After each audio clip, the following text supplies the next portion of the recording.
하나님 말씀 역대하 7장 11절에서 14절 말씀입니다. 구약성경 역대하 7장 11절에서 14절 말씀.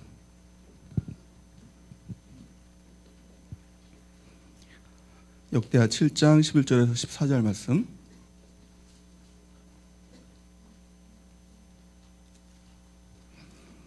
역대하 7장 11절에서 14절 말씀 우리 같이 한 목소리로 합독하시겠습니다. 시작. 솔로몬이 여호와의 전과 왕궁 건축을 마치고 솔로몬의 심중에 여호와의 전과 자기의 궁궐에 그가 이루고자 한 것을 다 형통하게 이루니라.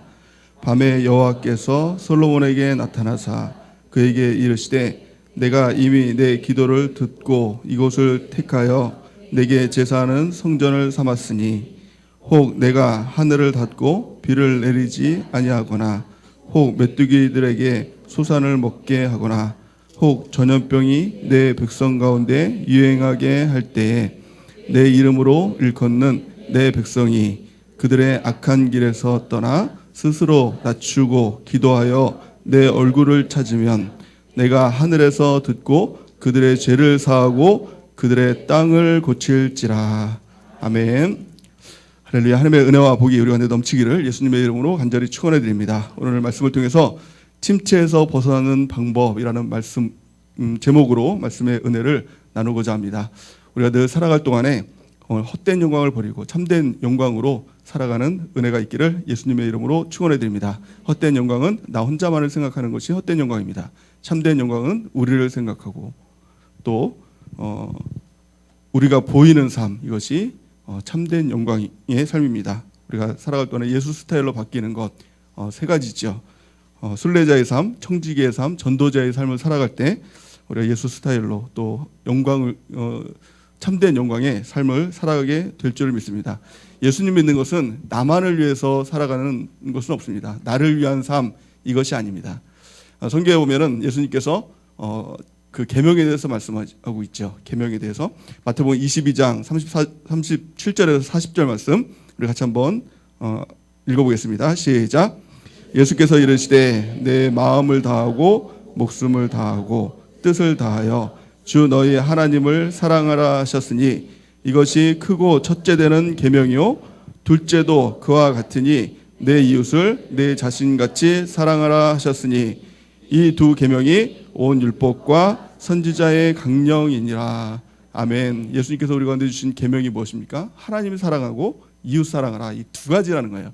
이것이 모든 이 뭡니까? 율법과 선지자의 강령이다. 가장 중요한 이 기독교의 정수이고 핵심이다라는 것입니다.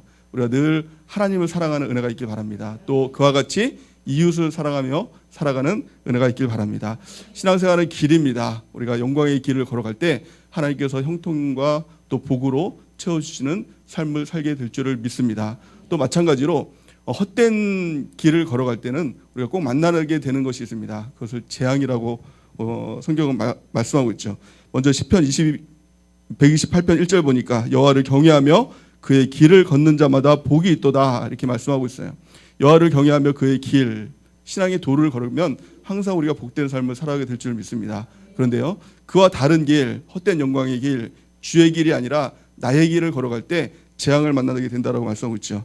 이사야 5장 8절 말씀에 보니까 가옥에 가옥을 이으며 전토에 전토를 더하며 빈틈이 없도록 하고 이 땅 가운데에서 홀로 거주하려 하는 자들은 화 있을진저 이렇게 말씀하고 있어요.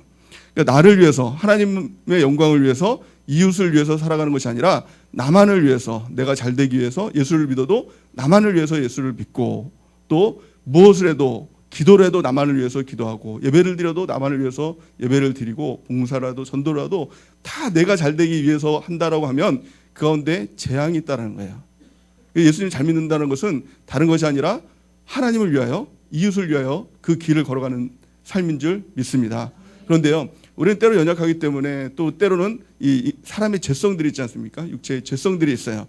그래서 그 길을 잘못된 길을 걸어갈 때도 있다는 거예요. 그럴 때 하나님께서는 재앙을 통해서 그 길을 깨닫게 해주시죠.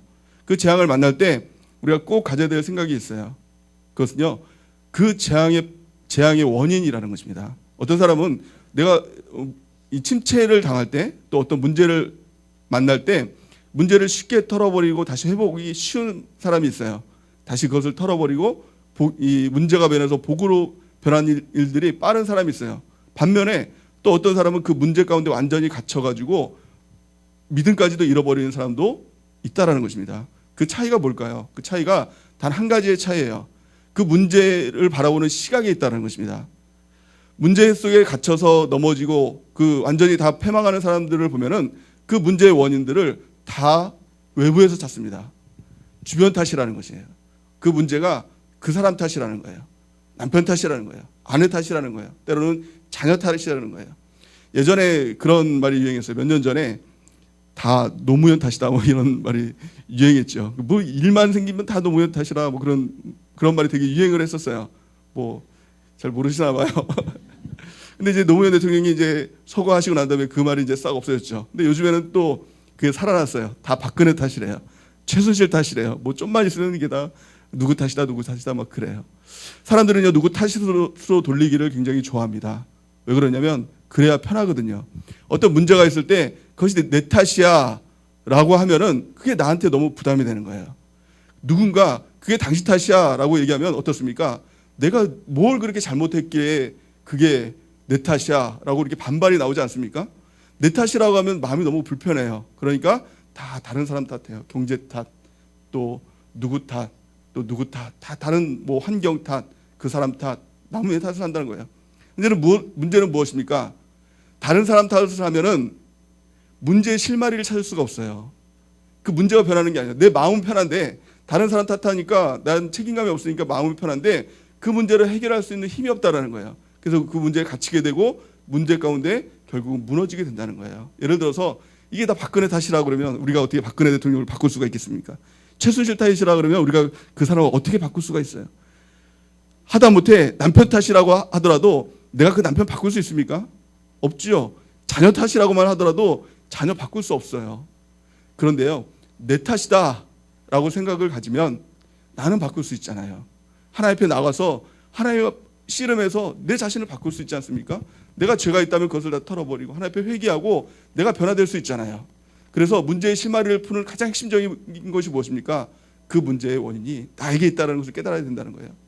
이스라엘이 바벨론 한테 완전히 패망되는 일이 있습니다. 그 예레미야서를 보면은 이스라엘 민족들이 완전히 망했지 않습니까? 역사학자들이 보면은 이것이 바벨론 나라가 강대했기 때문이다라고 이렇게 평가를 해요. 그런데 하나님은 그렇게 보지 않습니다. 이걸 좀 낮춰주면 좋겠어요. 이 단계를 이걸 딱딱 누르면은 1단계로 낮추면 이게 소리가 안 나더라고요. 새벽 예배 드릴 때 보니까 이게 소리가 굉장히 많이 나더라고요.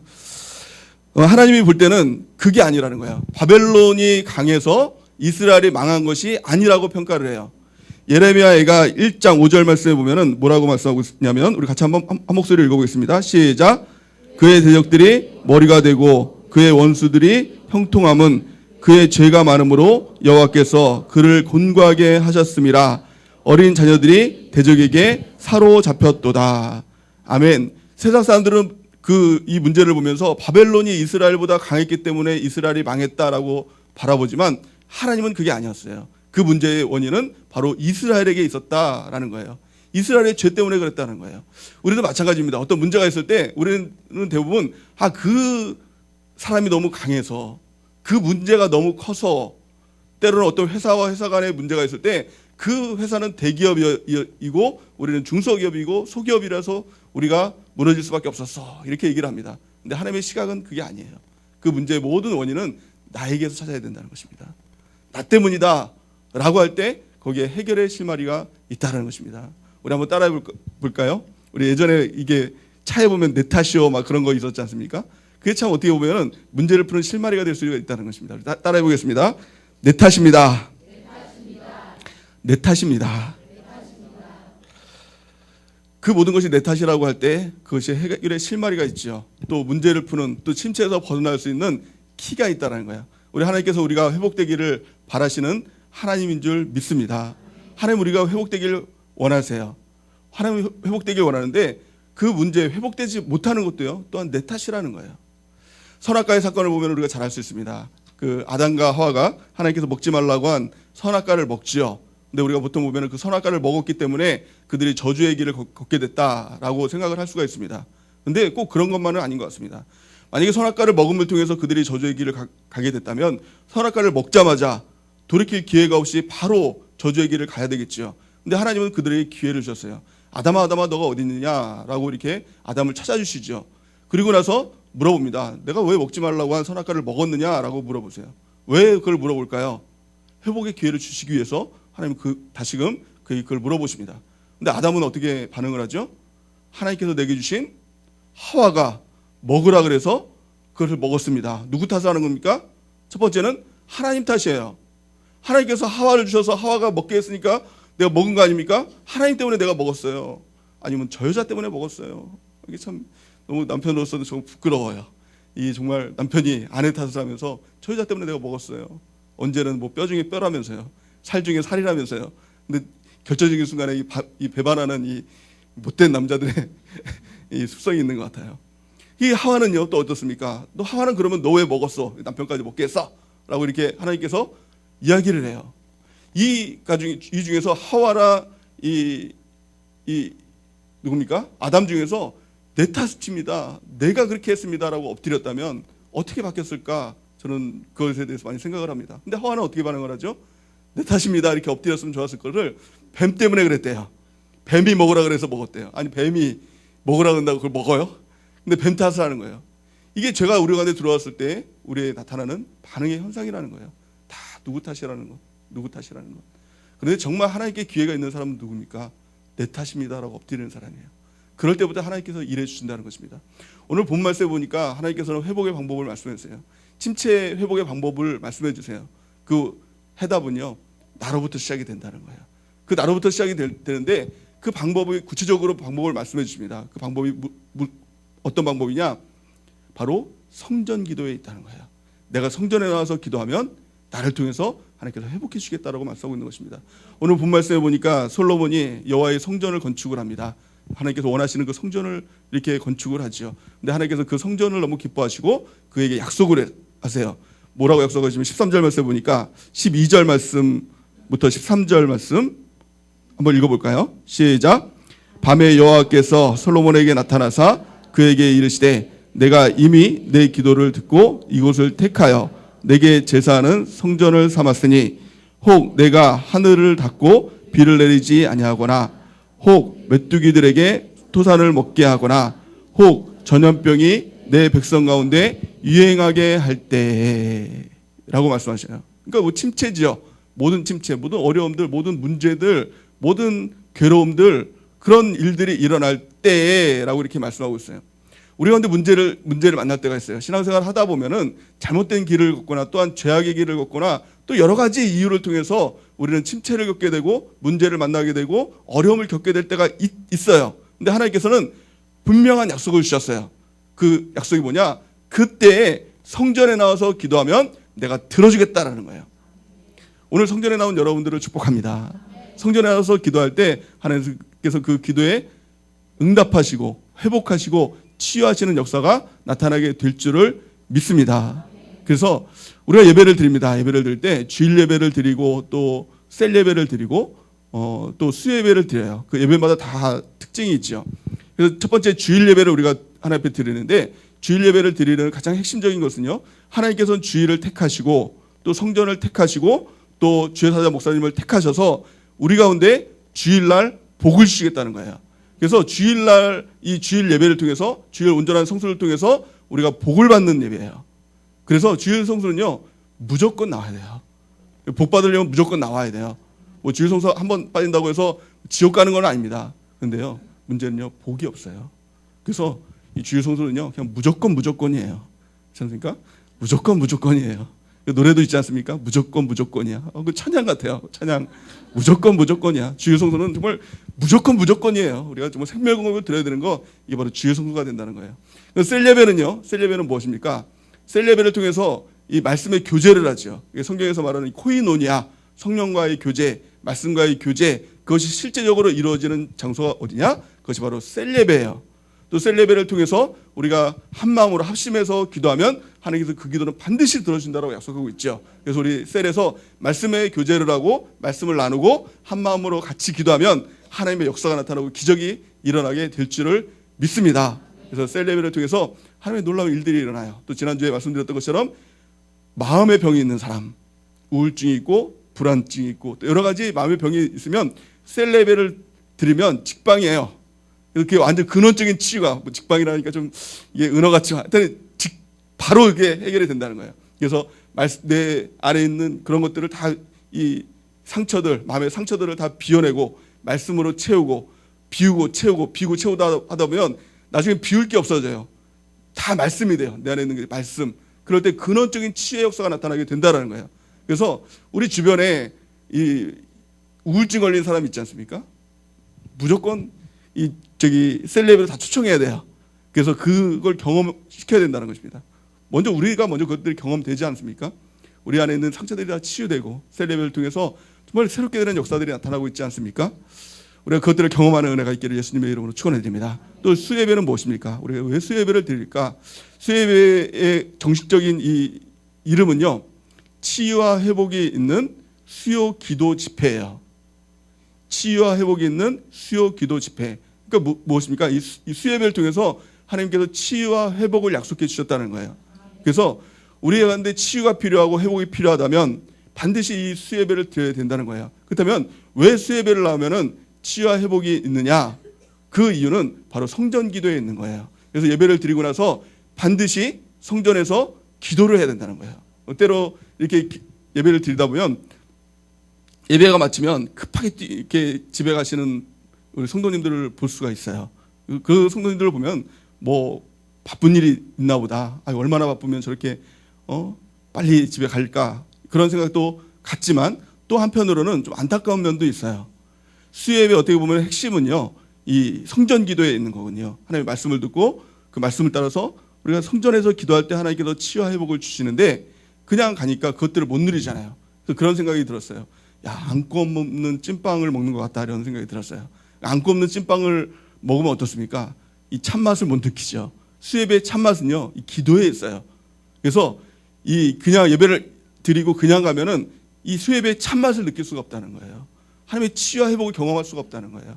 그래서 이 수예배를 통해서 하나님의 말씀을 듣고 최소한 30분 이상은 좀 기도하는 은혜가 있었으면 좋겠습니다. 그래서 이 찬양이 한 번 이렇게 딱 돌아갈 때, 테이프가 한 번 들어갈 때가 30분이거든요. 그래서 그 동안에 성전에서 기도할 때 하나님께서 역사하신다고 했는데 우리가 그것들을 경험하고 기적을 경험하고 하나님의 치유를 경험하고 또 우리가 죄로 인해서 때로는 무너졌던 모든 것들 가운데 하나님의 회복을 경험하는 귀한 축복이 우리 가운데 있기를 예수님의 이름으로 축원해 드립니다. 그러면 무조건 또 한 가지는요, 우리가 성전문을 개방하고 있어요. 화요일부터 금요일까지 10시부터 6시까지 성전문을 개방하고 있습니다. 그래서 우리 가운데 문제가 있으면요, 반드시 성전에 나와서 기도하시기 바랍니다. 집에서 기도하는 것도 좋습니다. 하지만 하나님께서 약속하신 성전이거든요. 성전에서 나오면 반드시 너를 회복해 주겠다는 약속이 있거든요. 그러니까 주중에 어렵고 힘들 때, 문제 있을 때, 침체가 있을 때 반드시 성전에 나와서 기도하는 은혜가 있기를 예수님의 이름으로 축원해 드립니다. 그러면 무조건 우리가 성전에 나와서 기도하면 다 그것이 하나님께서 들어주고 치유와 회복이 있느냐? 그것은 또 아니라는 거예요. 오늘 성경에 보니까 세 가지 모습이 반드시 필요하다라고 이렇게 말씀하고 있어요. 우리 역대하 18장 14절 말씀을 같이 한번 역대하 7장 14절 말씀을 같이 한번 읽어보겠습니다. 시작. 내 이름으로 일컫는 내 백성이 그들의 악한 길에서 떠나 스스로 낮추고 기도하여 내 얼굴을 찾으면 내가 하늘에서 듣고 그들의 죄를 사하고 그들의 땅을 고칠지라. 아멘. 성전 기도할 때 가장 첫 번째는 무엇입니까? 가장 첫 번째는 악한 길에서 떠나는 결단을 해야 된다는 것입니다. 또 두 번째는 스스로 낮춰야 된다는 거예요. 겸손을 회복하라는 것이고요. 마지막 세 번째는 하나님의 얼굴을 구해야 된다. 이 세 가지를 통해서 하나님께서 약속하신 것은 그들의 죄를 그 전에 보십니까?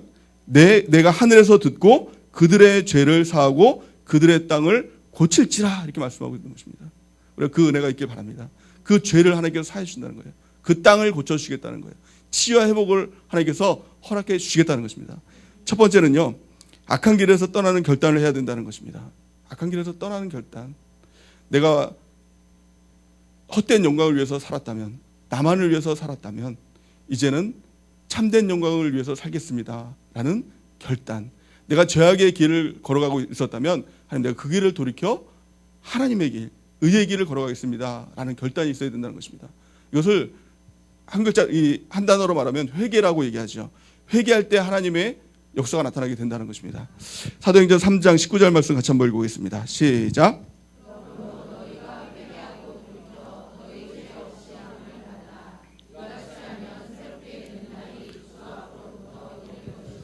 아멘. 하나님께서는 회개를 통해서 약속하고 있어요. 너희가 회개하고 돌이켜 너희 죄 없이 함을 받으라. 그러면 어떤 날이 온다고요?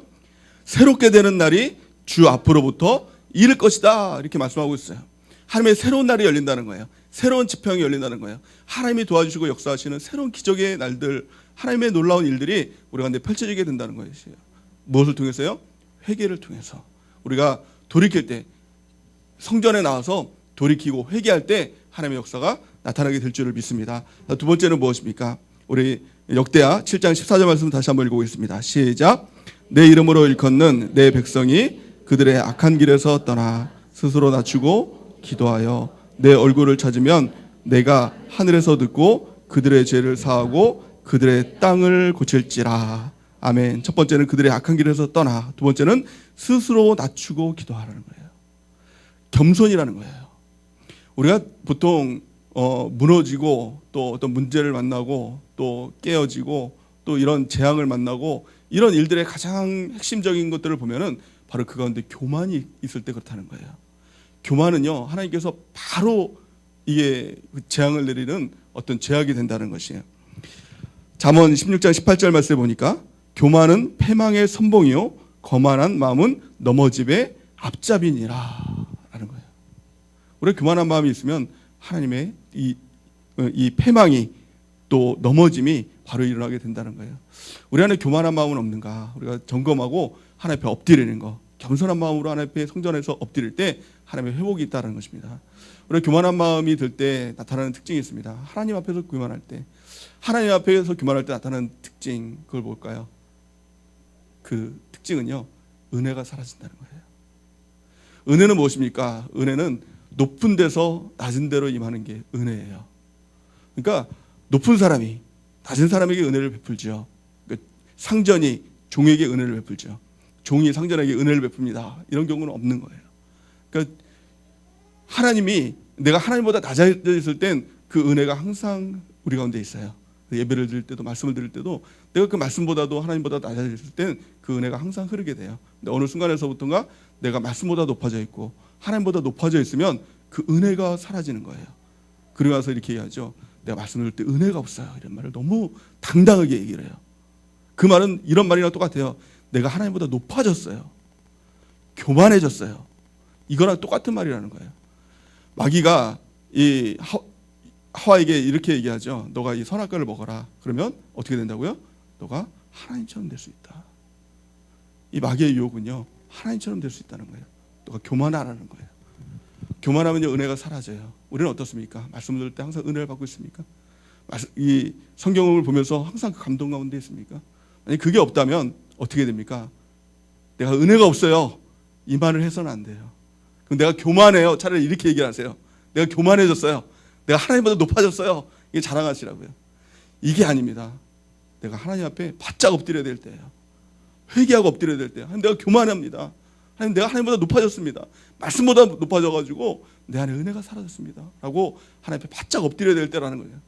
우리가 높아져 있는 마음이 다 낮춰지는 은혜가 있길 바랍니다. 그래서 하나님의 말씀이 우리 가운데 꿀송이 같은 은혜로 다가오고, 우리가 주님 앞에 나갈 때 기도하면 기도의 은혜가 있고, 말씀 보면 말씀의 은혜가 있고, 예배 드리면 예배의 은혜가 있고, 봉사하면 봉사의 은혜가 있고, 그 은혜가 넘쳐나는 귀한 축복이 우리 가운데 있기를 예수님의 이름으로 간절히 축원해 드립니다. 그래서 오늘 이 저녁에 우리가 기도할 때도요, 이 문제를 놓고 우리가 좀 심각하게 엎드려서 하나님 앞에 깨어지고 바짝 엎드려야 됩니다.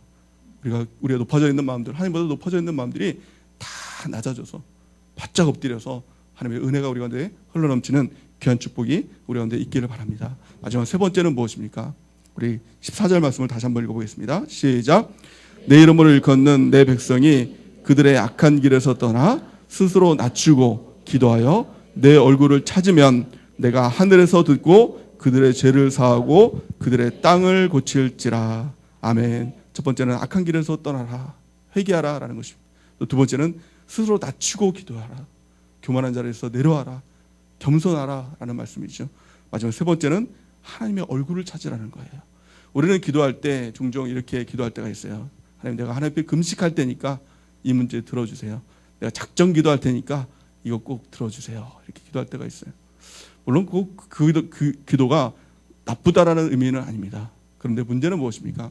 하나님보다도 그 문제가 더 중요하다면 사실은요, 그 문제 때문에도 하나님을 버릴 수가 있다는 거예요.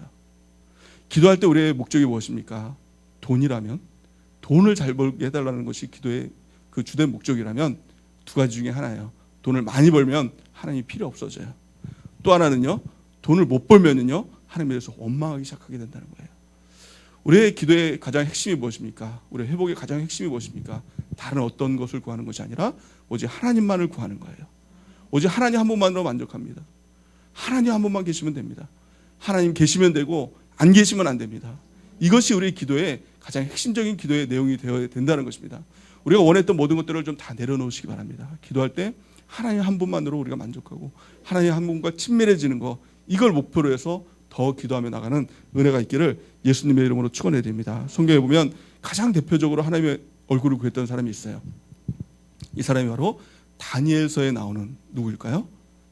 다니엘입니다. 이 다니엘은요, 이 다니엘의 특징이 있어요. 다니엘서의 그 역사적 배경을 보면 이스라엘이 이제 바벨론한테 완전히 패망하게 되잖아요. 그래서 이스라엘 사람들이 바벨론의 포로로 끌려가요. 근데 이 포로 중에 하나가 이 다니엘이었어요. 포로 하면은 무엇입니까? 뭐 종보다도 못하겠죠. 포로면은 굉장히 미천한 신분이었을 것입니다.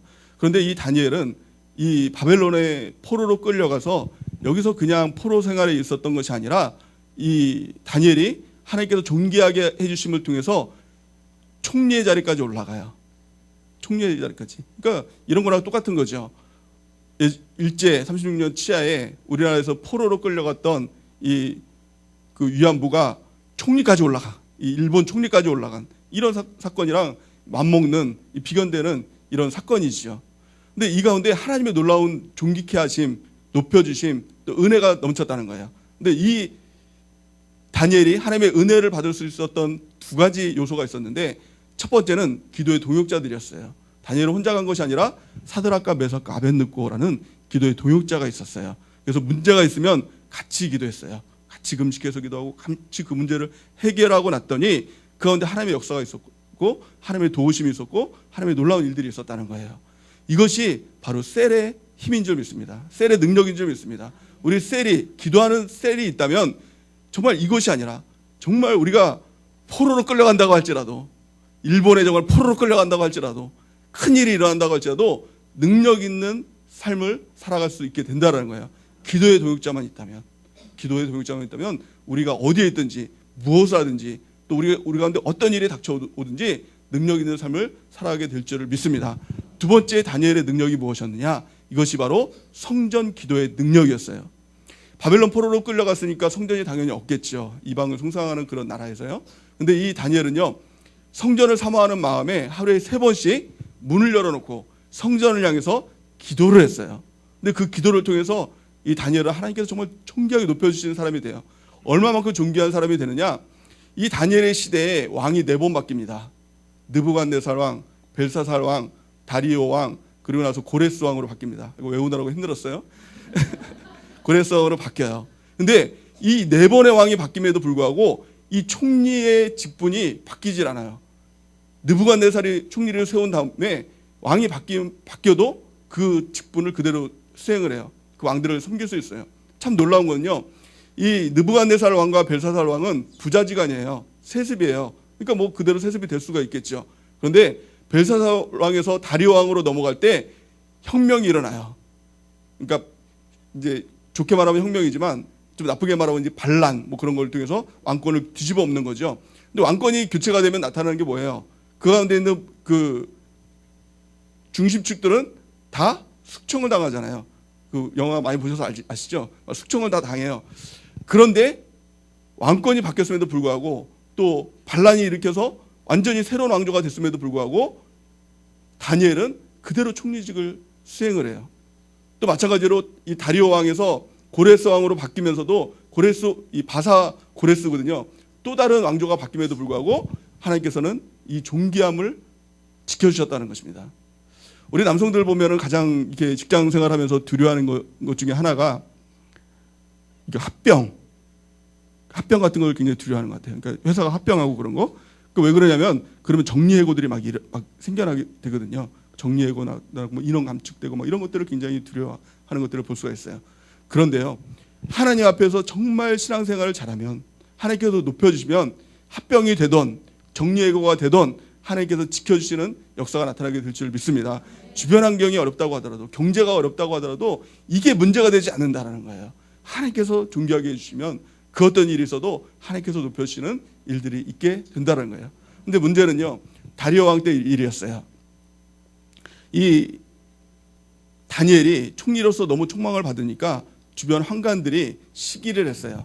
그래서 이 다리오 왕한테 누구라고 얘기를 안 하고 이런 조서를 꾸미게 했어요. 조서를 이제 내도록 했어요. 어떤 조서냐면은 왕 이외에 30일 동안 다른 신들에게나 다른 사람에게 무엇인가 구하는 사람은 사자굴에 넣게 하는 조서를 써서 도장을 찍어주세요라고 이렇게 얘기를 한 거예요. 근데 다리오 왕은 이게 다니엘인지 모르고 도장을 찍어버리고 맙니다. 근데 왕의 이 조서에 도장이 찍으면 왕도 변개하지 못하는 이 나라의 법이 있었어요. 변개치 못할 법이 된 거죠. 근데 다니엘이 이걸 알았어요. 이 얘기를 들었어요. 이 조서에 도장이 찍힌 걸 알았어요. 그러면 어떻게 할까요? 어떻게 할까요? 저 같으면 하나님 30일 뭐 3년도 아니고 3개월도 아니고 30일입니다. 하나님 요 기간 동안 잠깐 쉬겠습니다. 이렇게 할 거예요. 내가 기도를 안 하면은 오히려 나를 이 다니엘을 해하려 했던 사람들에게 복수가 될 수도 있잖아요. 기껏해서 30일 동안 이걸 다 꾸며놨더니 기도를 안 하네 얘가. 얼마나 분통하고 원통하겠어요. 그러면 다니엘이 빼렁 기도 안 하면 되지 이렇게 할 수도 있잖아요. 또 정 기도를 하고 싶으면 문 안 열어놓고 하면 되잖아요. 그럼 모르잖아요. 눈 감고 우리가 보통 이렇게 식사기도 할 때도 이렇게 창피하면은 눈 잠깐 감았다가 하나님 땡큐 이렇게 하면서 밥 먹기도 하고 눈 뜨고 막 이렇게 딴짓하는 거 하면서도 막 기도하면서 먹고 뭐 그런 사람도 있잖아요. 그렇게 했을 텐데 이 다니엘은 어떻게 했느냐? 오늘 이 다니엘서 6장 10절 말씀을 같이 한번 읽어볼까요? 시작. 다니엘이 이 조서에 왕의 도장이 찍힌 것을 알고도 자기 집에 돌아가서는 윗방에 올라가 예루살렘으로 향한 창문을 열고 전에 하던 대로 하루 3번씩 무릎을 꿇고 기도하며 그의 하나님께 감사하였더라. 아멘. 다니엘이 어떻게 했다고요? 이 조서에 왕의 도장이 찍힌 것을 알았다는 거예요. 다르게 보면 뭡니까? 자기가 기도하면 죽는다는 것을 알았어요. 그런데요, 미련하게도 자기가 죽는 거 뻔히 알면서도 문을 활짝 열고 무릎을 꿇고 기도해요. 이걸 보면서 깨달은 게 있어요. 아, 신앙생활은 미련하게 하는구나. 미련하게 하는 거구나. 미련하게 하는 거구나. 주일 성수도 정말 미련하게 해야 되는구나. 이걸 깨달았어요. 주일 성수도 정말 미련하게 해야 돼요. 그냥 무조건이에요. 무조건. 아마 이 다니엘이 아마 이 노래를 불렀다면 무조건이야. 이 노래 부르면서 아마 이 기도했던 것 같아요. 정말 찬양가 같지 않습니까? 무조건. 야, 이게 정말 성전기도가 뭐라고, 하루에 3번씩 기도하는 이 성전기도가 뭐라고, 목숨과도 바꿨어요. 만약에 다니엘이요, 자기가 기도하는 이 목적이 바벨론에서 높아지는 것이 목적이었다면, 죽는 걸 뻔히 알면서도 그 자리에서 내려와야 되는 것을 알면서도 기도했을까요?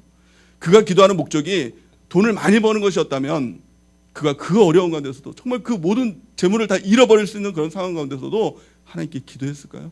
그 어떤 이유가 있었다면 그가 목숨을 걸어서라도 그 미련하게 무릎을 꿇고 문을 열고 기도할 수 있었을까요? 다니엘이 기도한 목적은 단 한 가지였어요.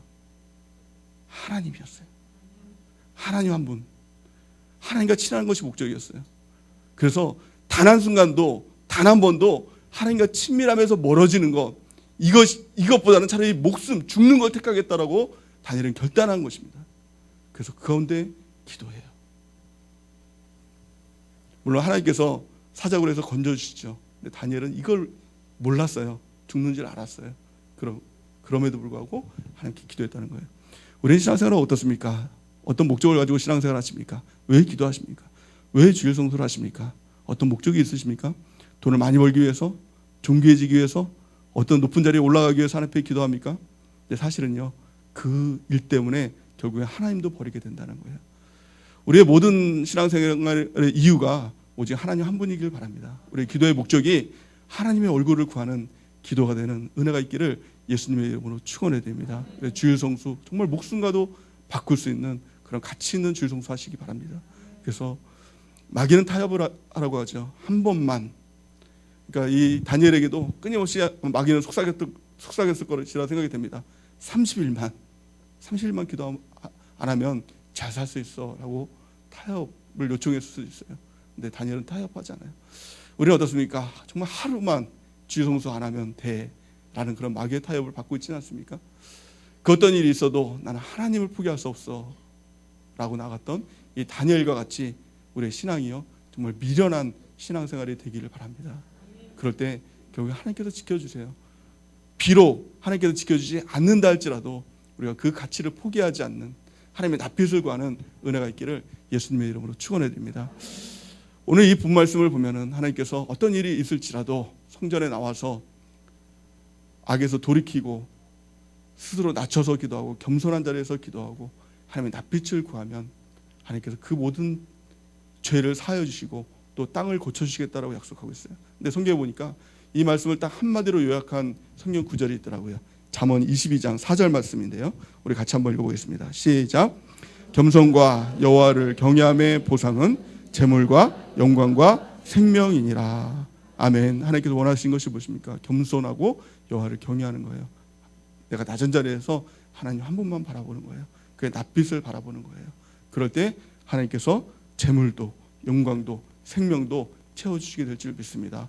이 말씀을 우리 교회에서 외치는 구호 한마디로 말하면 나는 0이 되고 하나님이 100이 되는 거예요. 나는 0이고 하나님이 100입니다. 우리 성전에 나와서 이 기도하며 나갈 때 하나님께서 우리의 모든 죄를 사하여 주시고 우리의 모든 땅을 고쳐주게 될 줄을 믿습니다.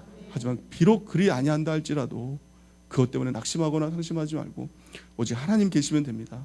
오직 하나님 한 분 계시면 됩니다. 이 고백. 그래서 내가 하나님을 지키는 그 가치가 정말 하나님의 가치가 되길 바랍니다. 미련할 만큼 우리가 신앙생활하는 은혜가 있길 바랍니다. 주일성수 한 주일성수에 생명을 걸 수 있는 우리가 그런 성도가 되길 바랍니다. 기도, 이 성전 기도에 생명을 걸고 우리가 하는 이 직분에 또 하는 주님 앞에 맡겨진 일에 생명을 거는 하나님의 백성 되는 은혜가 있기를 예수님의 이름으로 간절히 축원해야 됩니다. 이 시간 우리 준비된